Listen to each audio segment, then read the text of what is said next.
To escape भागने के लिए, फ्रॉम बीइंग सीन यानी कि बिना देखे वहाँ से भाग जाने के लिए। ही कॉलेजली अटैक्ड द शॉपकीपर कि उसने शॉपकीपर बड़ी तेज़ी से हमला किया, फ्रॉम बिहाइंड पीछे से। After which he robbed him और उसके बाद उसने दुकानदार को लूट लिया यानी कि उसके पैसे वैसे सब छीन लिए। Of all the money he could find यानी कि जितने भी पैसे उसको वहाँ पर मिल सकते थे उसके बाद उसने वो सारे पैसे लूट लिए। अब इस कहानी में आगे आपके सामने 3 क्वेश्चन और भी हैं जो कि आपके read and find out column में दिए गए हैं, जिसमें जो पहला क्वेश्चन है उस तो इसके पहले क्वेश्चन में आपसे पूछा गया कि why does Mrs Hall find the scientist eccentric यानी कि मिसेस होल को वह साइंटिस्ट सन की क्यों लगता है। सेकंड क्वेश्चन में इसमें पूछा गया कि what curious episode occurs in the study. और उसके बाद आपसे जो पूछा गया इसमें कि उस अध्ययन कक्ष में यानी कि जो पढ़ाई करने का जो रूम था उस कमरे में हैरान कर देने वाली घटनाएं कौन कौन सी जो कि वहाँ पर घटती है। और जो क्वेश्चन तीसरा इसमें आपसे पूछा है कि what other extra ordinary things happen at the in. और वहाँ की जो धर्मशाला थी वहाँ पर बहुत ही विचित्र घटनाएं, बहुत ही एक्स्ट्रा ऑर्डिनरी जो घटनाएं थी जिनको हम बोलते हैं अद्भुत घटनाएं वहाँ पर और कौन सी घटनाएं होती हैं। तो इसमें आगे जैसे जैसे आप कहानी पढ़ेंगे तो आपको ये सारे क्वेश्चन के जवाब मिलते चले जाएंगे। तो आगे इसमें लिखा है कि eager to get away from यानी कि वहाँ पर जो भीड़ भड़ाके का जो लंदन यानी कि जो शहर था जिसमें बहुत ज़्यादा भीड़ थी वहाँ से भाग जाने के लिए उतारू यानी कि भाग जाने के लिए जो तैयार था ही टुक अ ट्रेन उसने एक ट्रेन पकड़ ली टू द विलेज ऑफ आइपिंग यानी कि वहाँ पर एक आइपिंग नाम का एक गांव है के लिए यानी कि आइपिंग गांव जाने के लिए वहाँ से उसने एक ट्रेन पकड़ ली। वेयर और जहाँ पर ही बुक 2 रूम्स फिर वहाँ पर जाकर उसने 2 रूम बुक किए एट द लोकल इन वहाँ की स्थानीय धर्मशाला में। यानी कि वो ट्रेन पकड़ करके इस भीड़ भड़ाके लंदन से बचने के लिए बहुत ज़्यादा उत्सुक था, बहुत ज़्यादा उतारू था। उसने ट्रेन पकड़ी और वहाँ पर पास में एक गांव था आइपिंग, वहाँ पर जा कर के उसने वहाँ की जो स्थानीय जो धर्मशाला थी वहाँ पर उसने 2 रूम बुक किए। The arrival of A stranger किसी भी अजनबी का आना एट एन इन किसी भी धर्मशाला में इन विंटर और वो भी सर्दियों में was in any case N unusual event यानी कि एक बहुत सी विचित्र सी घटना थी कि सर्दियों के मौसम में किसी धर्मशाला में किसी अजनबी का आना एक विचित्र सी घटना थी। ए स्ट्रेंजर एक अजनबी ऑफ सच अनकॉमन अपीयरेंस यानी कि जिसकी जो उपस्थिति जो कि सामान्य नहीं थी यानी कि वो सामान्य तरीके से नहीं आया था। Set all the tongues weighing यानी कि वहाँ पर जितने भी जो लोग थे उनकी ज़बान अचानक चलने लगी यानी कि वे अचानक बोलना शुरू हो गए यानी कि उनको किसी को भी ये विश्वास नहीं था कि ऐसी भरी सर्दी में कोई भी अजनबी व्यक्ति किसी धर्मशाला में रुकने के लिए आएगा।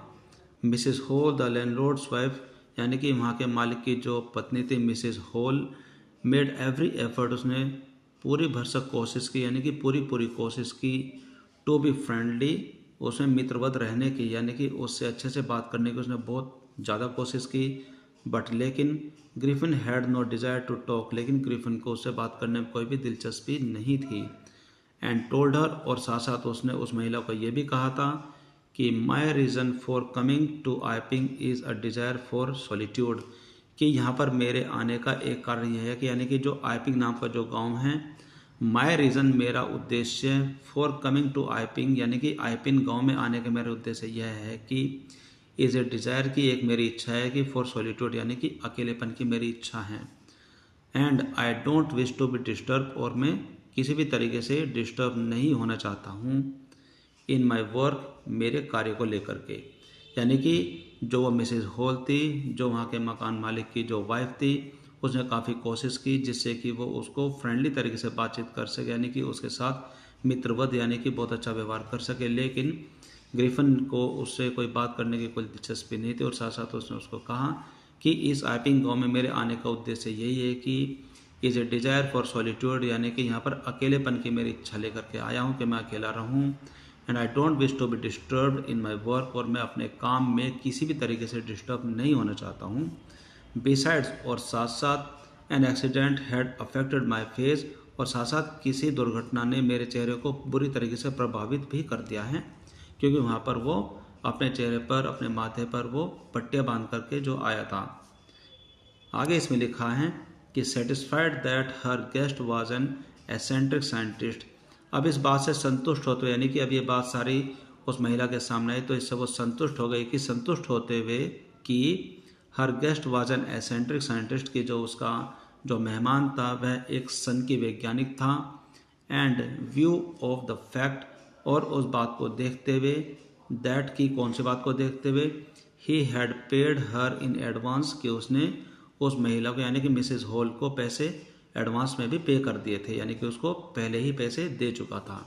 आगे इसमें लिखा है कि Mrs Hall was prepared to excuse his strange habit and irritable temper.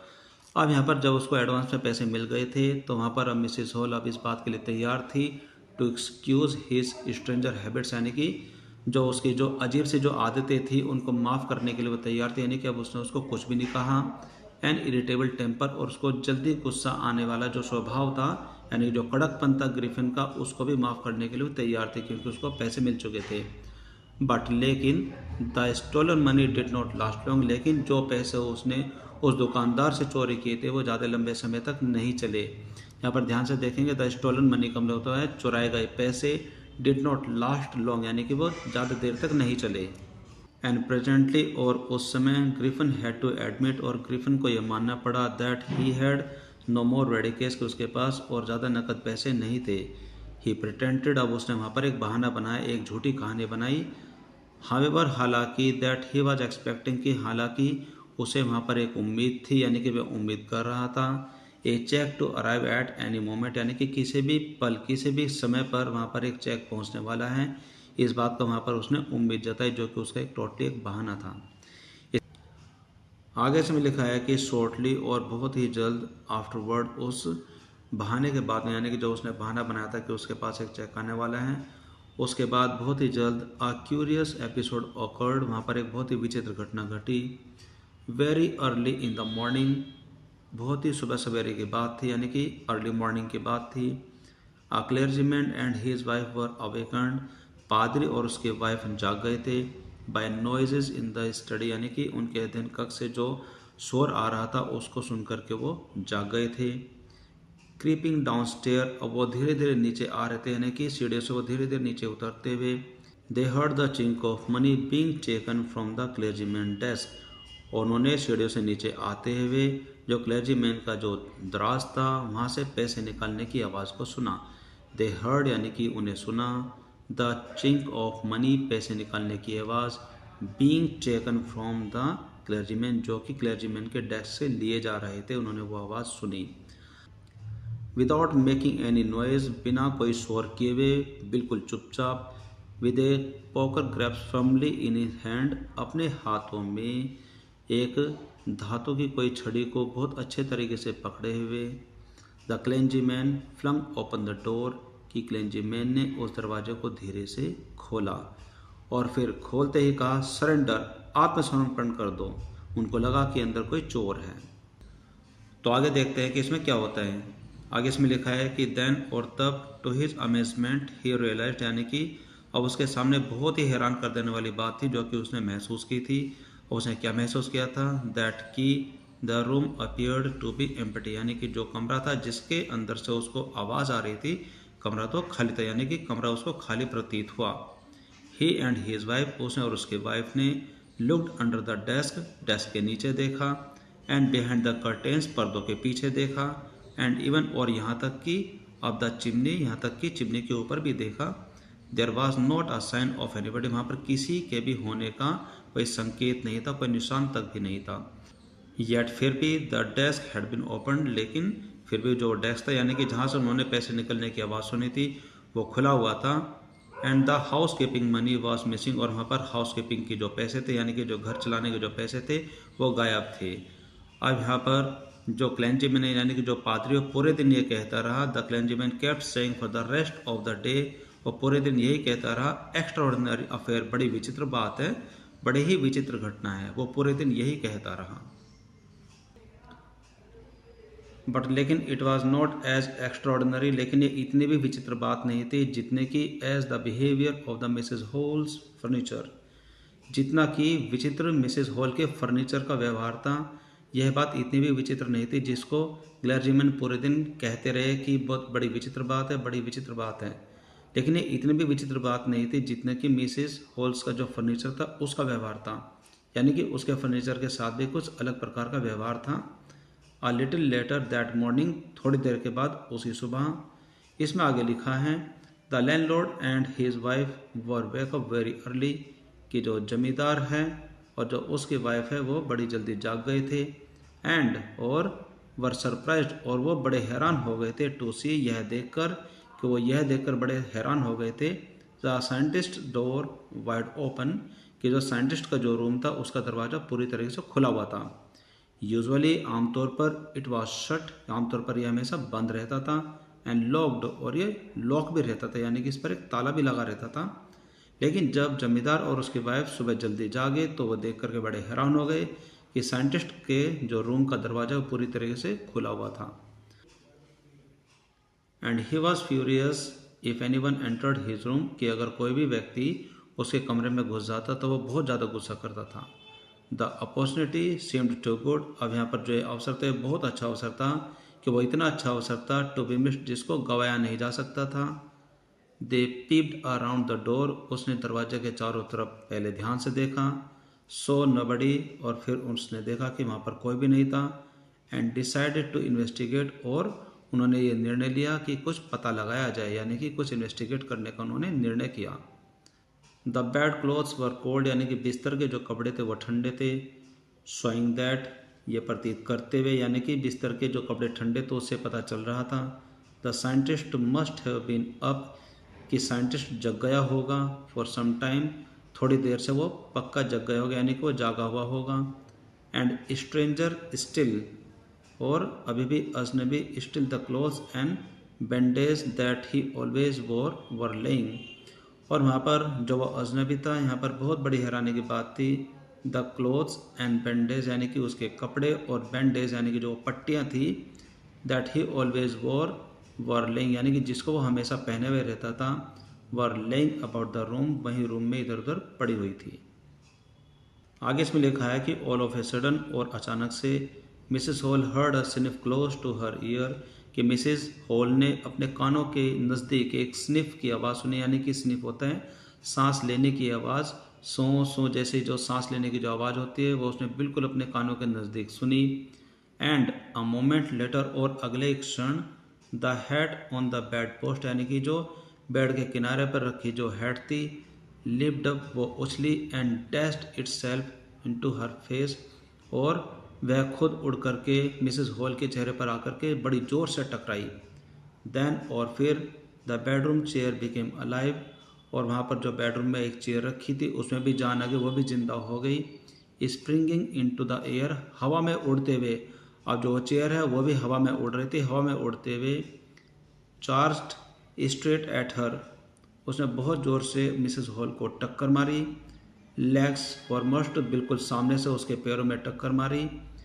आगे इसमें लिखा है कि as she and her husband turn away, और जैसे कि वह और उसके हस्बैंड पीछे मुड़े, इन टेरर, घबराहट से, यानी कि उस डर से वो पीछे मुड़े। द एक्स्ट्राऑर्डिनरी चेयर, और जो विचित्र जो चेयर थी, यानी कि जिसके अंदर जान आ गई थी, पुश देम, उस चेयर ने उनको धक्का मारा, both out of the room, और धक्का मार कर उनको रूम से बाहर निकाल दिया। एंड और then the appear to slam and lock the door after then, और उसके बाद धड़ाम से वह जो दरवाज़ा है वो बंद हो गया। आगे इसमें लिखा है कि Mrs hall almost fell down, कि मिसेस हॉल लगभग गिर ही गई थी, द स्टेयर्स, जीने से, इन स्टेयरिक्स, यानी कि उस धक्के की वजह से जो उसको सदमा पड़ा था जब उस चेयर उससे टकराई थी और वो बाहर आकर के गिरी थी, लगभग वह उस जीने पर नीचे गिर ही गई थी। शी वॉज कन्विंस्ड, अब उसको यकीन हो गया था, यानी कि वो कन्विंस हो गई थी, कन्विंस होने यानी कि उसको यकीन हो गया था, वो मान चुकी थी, दैट की the room was haunted by spirit, की आत्माओं की वजह से जो वो रूम है वो हॉन्टेड बन गया है, यानी कि वह भूत या कमरा बन चुका है। एंड देन एंड दैट, और बात यह भी थी, द स्ट्रेंजर, किसी अजनबी ने, हैड समहाउ कॉट दीज, कि किसी अजनबी ने इन आत्माओं को किसी न किसी तरीके से to enter into her furniture, उसके फर्नीचर में भर दिया, यानी कि उसके फर्नीचर में उन आत्माओं को डाल दिया, जिसकी वजह से उसका जो फर्नीचर है वो जिंदा हो गया है। आगे फिर वो कहती है कि my poor mother use to sit in that chair, मेरी बेचारी माँ उस चेयर पर बैठा करती थी। सी माउंड, वह डर से और सुबकते हुए किसी डर से शिकायत करते हुए बोली कि मेरी बेचारी माँ उस चेयर पर बैठा करती थी। टू थिंक, यही सोचना था कि it should rise up against me now, कि अब इसको मेरे ऊपर ये उड़ जाना चाहिए। यानी कि अब जो वो सोच रही है कि अब इनके अंदर आत्माएं आ गई, वे जिंदा हो गई, तो क्या इनको मेरे खिलाफ ही मेरे ऊपर उड़ करके आना चाहिए। आगे इसमें लिखा है कि the feeling among the neighbours, और वहाँ के जो पड़ोसी थे उनके अंदर भी एक भावना यह थी, वाज दैट की भावना यह थी कि the trouble was caused bye witchcraft, की किसी जादू टोने की वजह से ही वहाँ पर जो ये संकट आ गया, यानी कि जो मुसीबत आई है वो किसी जादू टोने की वजह से आई है। बट विचक्राफ्ट और नोट, लेकिन वहाँ पर विचक्राफ्ट था या नहीं, ये भी एक बात थी। वैन, जब न्यूज़ ऑफ द बर्गलरी, जब चोरी की घटना एट द क्लर्जीमैन्स हाउस, यानी कि क्लर्जीमैन यानी कि उस पादरी के घर में जो चोरी की घटना बिकेम नोन, जो उसकी चोरी की घटना का पता चला, तो यहाँ पर अब यह भी बात समझ में आती है कि क्या वो वाकई में जादू टोना था या फिर कुछ और था। द स्ट्रेंज साइंटिस्ट, यानी कि जो वो अजीब जो वैज्ञानिक था, was strongly suspected of having had a hand in it. अब उस वैज्ञानिक के ऊपर पूरी तरीके से पक्का यकीन हो गया था, यानी कि पूरी तरीके से संदेह उसी के ऊपर जा रहा था, शक जा रहा था। Of having hand in it, यानी कि उसी का हाथ इसके पीछे होने की संभावना पूरी तरीके से स्ट्रांग होती जा रही थी। आगे इसमें लिखा हुआ है कि सस्पिशन ग्रीव इवन स्ट्रोंगर, यानी कि जो उसका शक था वो इतना ज़्यादा स्ट्रांग हो गया था, यानी कि उतना ज़्यादा प्रबल वो संदेह हो गया था, यानी कि शक और भी ज़्यादा बढ़ गया था। When he suddenly produced some ready cash, कि सडनली जैसे कि वह अचानक से उसने वहाँ पर नकद पैसे सामने रख देते। पहले तो उसके पास पैसे नहीं थे, अब उसके पास नकद पैसे कहाँ से आ गए थे, इससे और भी ज़्यादा शक बढ़ता जा रहा था। दो यद्यपि he had admitted not long before that he had not money, क्योंकि उसने अभी थोड़ी देर पहले, यानी कि ज़्यादा देर नहीं हुई थी कि जब उसने ये मान लिया था कि उसके पास पैसे नहीं हैं, तो अचानक से उसके पास पैसे कहाँ से आए, तो इसकी वजह से जो उसके ऊपर शक है, यानी कि सस्पिशन का मतलब होता है शक, और भी ज़्यादा स्ट्रांग हो गया था। आगे इसमें लिखा है कि the village constable was secretly sent for, अब वहाँ पर चुपके से जो गांव का जो सिपाही था, जो कांस्टेबल था, उसको चुपके से बुला भेजा, यानी कि उसको चुपके से बुलाया गया। इंस्टेड ऑफ वेटिंग, इंतज़ार करने की बजाय, फॉर द कांस्टेबल, कांस्टेबल का इंतज़ार करने की बजाय, Mrs Hall went to the scientist, कि मिसेज हॉल साइंटिस्ट के पास पहुंची। Who had somehow mysterious appeared from his empty bedroom, जो कि एक रहस्यवादी तरीके से, यानी कि रहस्यमय तरीके से अपने बेडरूम से अचानक से वहाँ प्रकट हो गया था। तो मिसेज हॉल सिपाही का इंतज़ार करने के स्थान पर उस वैज्ञानिक के पास पहुँच गई। फिर उसने कहा, आई वॉन्ट टू नो, कि मैं जानना चाहती हूँ, what you have been doing to my chair upstair, कि तुम मेरी चेयर के साथ ऊपर क्या कर रहे थे। शी डिमांडेड, उसने उत्तर मांगा। And I want to know, और मैं ये भी जानना चाहती हूँ, and how is it you came out of an empty room, और मैं ये भी जानना चाहती हूँ कि तुम एक खाली कमरे से अचानक बाहर कैसे आ गए। And how you entered a locked room, और तुम एक बंद दरवाजे, यानी कि जिस दरवाजे पर ताला लगा हुआ है, एक बंद कमरे में तुम कैसे दाखिल हो गए, मैं सब जानना चाहती हूँ। अब मिसेस हॉल को साइंटिस्ट के ऊपर शक होने लगा। आगे इसमें लिखा है कि the scientist was always quick tempered, के साइंटिस्ट बहुत ही जल्दी गुस्सा करने वाला इंसान था, यानी कि वो एक ऐसा इंसान था जिसको बड़ी जल्दी गुस्सा आ जाता है। ऐसे व्यक्ति को बोलते हैं quick tempered. Now he became furious, अब उसको बहुत ज़्यादा गुस्सा आ गया। फिर वो बोलता है कि यू डोंट अंडरस्टैंड, कि तुम नहीं समझते हो, व्हाट और हु आई एम, कि मतलब मैं कौन हूँ और मैं क्या हूँ। ही शाउटेड, वह जोर से चिल्लाया। Very well, I will show you, अच्छी बात है, अब मैं तुम्हें दिखाता हूँ कि मैं कौन हूँ और मैं क्या हूँ। सडनली, और अचानक, ही थ्रू ऑफ बैंडेज, कि उसने सडनली अपने माथे पर जो लगी पट्टियाँ थी उसको उतार कर दूर फेंक दिया। विस्कर, और अपने गलमुच्छे भी हटा दिए, स्पेक्टिकल चश्मा भी हटा दिया। एंड इवन नोज, और यहाँ तक कि अपनी नाक को भी हटा दिया। It look him only a minute to do this, उसका यह सब करने में सिर्फ 1 मिनट लगा। 1 मिनट के अंदर अंदर उसने वो अपने गलमुच्छे हटा दिए, माथे पर लगी जो पट्टियाँ थी सारी हटा करके दूर फेंक दी, चश्मा उतार दिया, नकली नाक को हटा दिया। द हॉरिफाइड पीपल, अब यहाँ पर जो डरे हुए जो व्यक्ति थे, यानी कि सारे के सारे जो लोग वो डर गए थे। तो horrified people in the bar found themself staring at headless man, कि जो डरे हुए जो लोग थे उन्होंने वहाँ पर उस बार में एक बिना सिर के आदमी को देखा और उसको देख करके काफ़ी डर गए थे। तो यहाँ पर इस सेंटेंस को बड़े ध्यान से पढ़ेंगे तो आपको ये पूरा समझ में आ जाएगा। इसमें लिखा है द हॉरिफाइड पीपल, यानी कि डरे हुए यानी कि भयभीत जो लोग थे, इन द बार उस बार में, फाउंड देमसेल्व्स यानी कि उन्होंने खुद को देखा, स्टेयरिंग यानी कि यह देखते हुए, यानी कि इस चीज़ को देखते हुए उन्होंने खुद को पाया, एट अ हेडलेस मैन, कि वहाँ पर एक बिना सिर का आदमी था। अब इसके बाद देखते हैं कि स्टोरी में क्या होता है। इसमें लिखा है कि there followed a remarkable scene. अब यहाँ पर बहुत ही अद्भुत दृश्य सबके सामने आता है। As the policeman tried to get hold, कि जब ये पुलिसमैन ने यानी कि उस सिपाही ने, मिस्टर जेफर ने उसको पकड़ने की कोशिश की। As the policeman tried to get hold of a man, यानी कि उस व्यक्ति को पकड़ने की कोशिश की, यानी कि किसको, ग्रिफिन को, यानी कि वैज्ञानिक को पकड़ने की कोशिश की। Who was becoming more and more invisible, जो कि धीरे धीरे और भी ज़्यादा अदृश्य होता जा रहा था, यानी कि वो धीरे धीरे अपने कपड़े उतारता जा रहा था। As he threw of one garment after another, कि जैसे ही वो अपने कपड़े एक के बाद एक उतारता जा रहा था वो और भी ज़्यादा इनविजिबल होता जा रहा था। As a through of one garment after another, finally, और अंत में, a shirt flew into the air, अंत में उसकी बॉडी पर सिर्फ एक शर्ट ही बाकी रह गई थी, जो कि ऐसा लग रहा था जैसे कि वो हवा में उड़ रही है। A shirt flew into the air, यानी कि एक शर्ट हवा में उड़ी। एंड, और the constable found himself struggling with someone he could not see, और उसके बाद सिपाही ने खुद को ऐसा पाया कि वो ऐसा संघर्ष कर रहा है किसी व्यक्ति के साथ जो कि दिखाई नहीं दे रहा था। He could not see at, यानी कि जिसको वो देख नहीं पा रहा था, वो उसके साथ स्ट्रगल कर रहा है, उसके साथ संघर्ष कर रहा है, ऐसा कांस्टेबल ने खुद को करते हुए पाया। आगे इसमें लिखा है some people try to help him, कुछ व्यक्तियों ने यानी कि कुछ लोगों ने उसकी सहायता करने की कोशिश की, बट लेकिन, found themselves hit by blows, लेकिन अपने आप को पाया कि उनके ऊपर घुसे यानी कि मुक्के पड़ रहे हैं, यानी कि उनको खुद को ही पीटते हुए पाया उन्होंने। That seemed to come from nowhere, जो कि उनके जो घुसे यानी कि जो मुक्के हैं जो उनके ऊपर पड़ रहे थे, वो उनको ये नहीं पता चल रहा था कहाँ से आ रहे थे।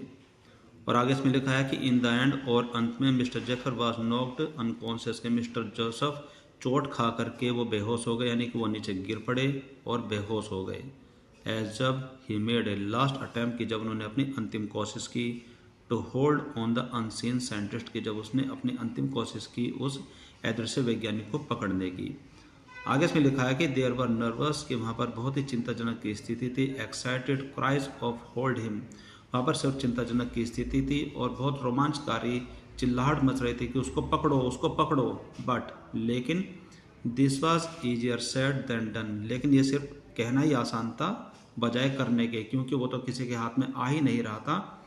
और यहाँ तक कि जो सिपाही था मिस्टर जेफर है, वो भी चोट खाकर नीचे गिरकर बेहोश हो गया था।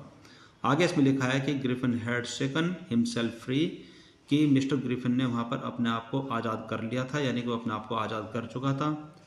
एंड नो वन न्यू, और किसी को भी नहीं पता था, वेयर टू ले हैंड ऑन हिम, की उसके ऊपर हाथ डाले तो डाले कहाँ, यानी कि उसको कहाँ से पकड़ा जाए, ये बात किसी को भी पता नहीं चल रही थी, बस उनके ऊपर लात घूसे ही पड़ रहे थे। जो ये मज़ेदार स्टोरी है ये है एस.जी. वेल्स के द्वारा लिखी गई है। What a great story. I hope कि आपको ये कहानी बहुत पसंद आई होगी, जिसके अंदर एक साइंटिस्ट होता है और वह अपने आप को अदृश्य करने के लिए बहुत सारे एक्सपेरिमेंट पर एक्सपेरिमेंट करता है, और जब उसके पास कोई रास्ता नहीं मिला तो वो एक खास प्रकार की दवाई पी लेता है, जिससे कि उसका शरीर अदृश्य हो जाता है, बिल्कुल शीशे की एक चादर की तरह। लेकिन साथ साथ अब यहाँ पर देखने वाली बात यह भी, जो उसकी चादर जैसा जो उसका शरीर था वो शीशे की तरह कठोर भी था, यानी कि उसके शरीर में कोई भी हानि नहीं हुई। हाँ, लेकिन अगर वो कपड़े पहनता तो सबको नज़र आ सकता था, इसलिए वो बिना कपड़े के ही घूमता रहा। कभी तो वो लंदन के किसी स्टोर में जाता है, वहाँ पर कपड़े पहनता है, कभी वो किसी नाटक मंडली की किसी नाटक कंपनी के अंदर चला जाता है, वहाँ पर वो अपने दाढ़ी मूछ टोपी वगैरह लगा करके घूमता है, कभी वो किसी सराय में चला जाता है, और अंततः वो अपने आप को निवस्त्र ही पाता है अपने आप को बचाने के लिए, और अपने आप को फिर वो ये भी पाता है कि वो किसी के हाथ नहीं आएगा। और जहाँ से भी उसने अपने आप को बचाने की कोशिश की, अपने आप को बचाने के लिए सबसे पहले उसने अपने कपड़े उतारने ही पड़े, क्योंकि अगर वो कपड़े पहने हुए रहता तो सब उसको पकड़ लेते और उसकी खूब पिटाई करते। तो अपने आप को बचाने के लिए वो हमेशा निवस्त्र ही घूमता रहा। तो ये इस कहानी का सार है।